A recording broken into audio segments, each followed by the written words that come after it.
The date was December 24th, 1914. The place was the battlefields of France. It was World War I. Christmas Day, 1914. Dear Mother. My darling Meg. My good friend Charles. My dear sister Janet. It is 2 o'clock in the morning, and most of our men are asleep in their dugouts. Yet I could not sleep myself before writing to you of the wonderful events of Christmas Eve. In truth, what happened seems almost like a fairy tale, and if I hadn't been through it myself, I would scarce believe it. Just imagine, my own family sang carols before the fire there in London. I did the same with enemy soldiers here on the battlefields of France. And as I wrote before, there's been little serious fighting of late. The first battles of the war left so many dead that both sides held back until replacements could come from home. So, we have mostly stayed in our trenches and waited. But what a terrible waiting it has been, knowing that at any moment an artillery shell might land and explode beside us in the trench, killing or maiming several men, and in daylight, not daring to lift our heads above ground, for fear of a sniper's bullet. And the rain. It is falling almost daily. Of course, it collects right in our trenches, where we must bail it out with pots and pans. And with the rain has come mud, a good foot or more deep. It slaughters everything, and constantly sucks at our boots. One recruit got his feet stuck in it, and then his hands too, when he tried to get out. Just like in that American story of the tar baby. Through all this, we couldn't help feeling curious about the German soldiers across the way. After all, they faced the same dangers we did, and slogged about in the same muck. What's more, their first trench was only 50 yards from ours. Between us lay no man's land, bordered on both sides by barbed wire. Yet they were close enough we sometimes heard their voices. Of course, we hated them whenever they killed our friends, but other times we joked about them and almost thought we had something in common. And now it seems they felt the same. Just yesterday morning, Christmas Eve day, we had our first good cold freeze. Cold as we were, we welcomed it, because at least the mud froze solid. Everything was tinged white with frost, while a bright sun shone over all.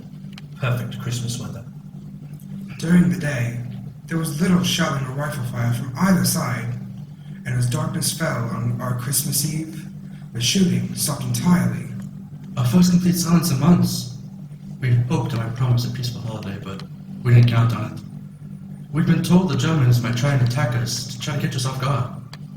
I went to the dugout to rest, and lying on my cot, I must have just drifted asleep. All at once, my friend was shaking me awake, saying, "Come and see! See what the Germans are doing!" I grabbed my rifle, stumbled out into the trench, and stuck my head cautiously above the sandbags. I never hoped to see a stranger and more lovely sight. Clusters of tiny lights shining all along the German line, left and right as far as the eye could see. "What is it?" I asked in bewilderment, and someone answered, "Christmas trees!" And so it was. The Germans had placed Christmas trees in front of their trenches, lit by candle or lantern like beacons of goodwill. And then we heard their voices raised in song.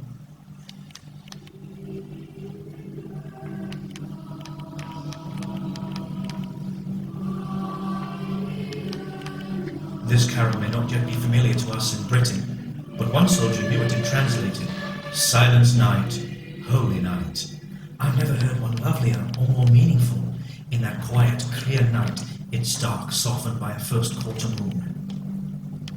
When the song finished, the men in our trenches applauded. Yes, British soldiers applauding Germans. Then one of our own men started singing, and we all joined in. The first Noel, the angels did say. In truth, it sounded not nearly as good as the Germans, with their fine harmonies. But they responded with enthusiastic applause of their own. We began another.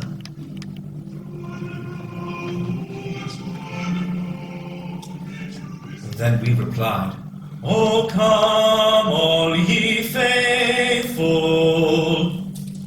But This time, they joined in, singing the words in Latin. British and German harmonizing across no man's land. I would have thought nothing could be more amazing. But what came next was more so.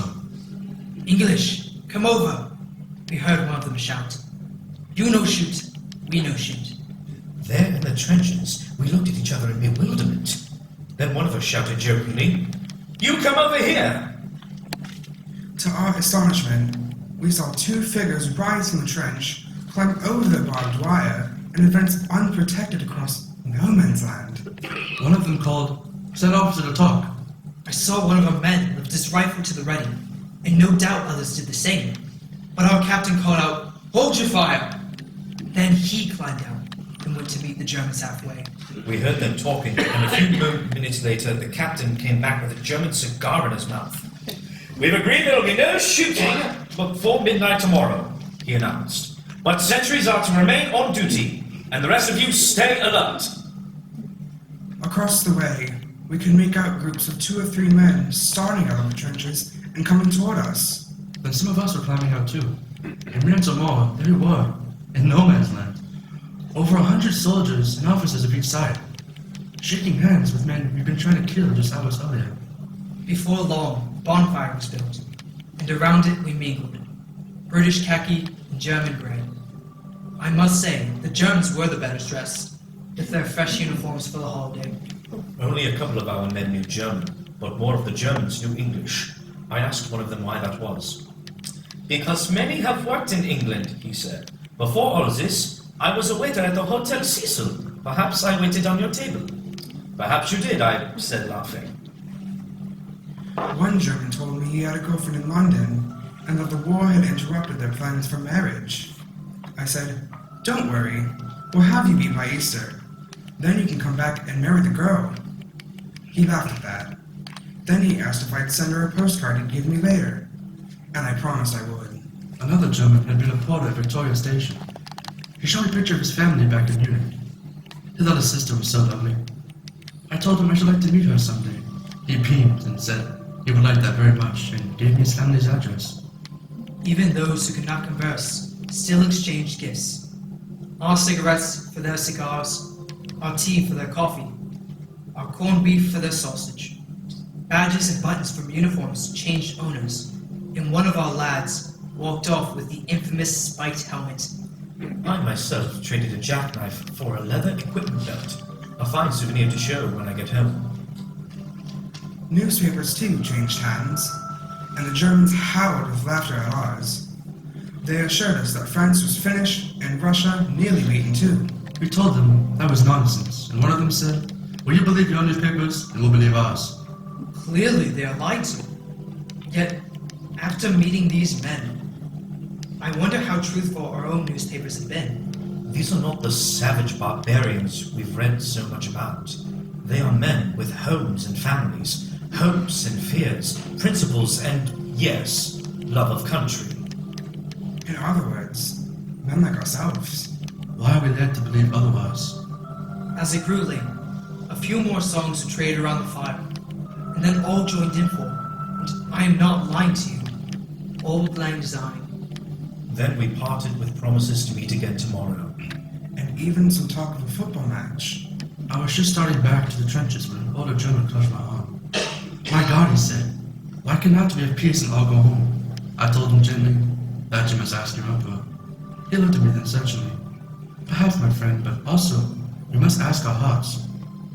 And so, dear mother, Dear wife, Dear friend, Dear sister, tell me, has there ever been such a Christmas Eve in all of history? and what does it all mean, this impossible befriending of enemies? for the fighting here, of course, it means regrettably little. Decent fellows as soldiers may be, but they follow orders, and we do the same.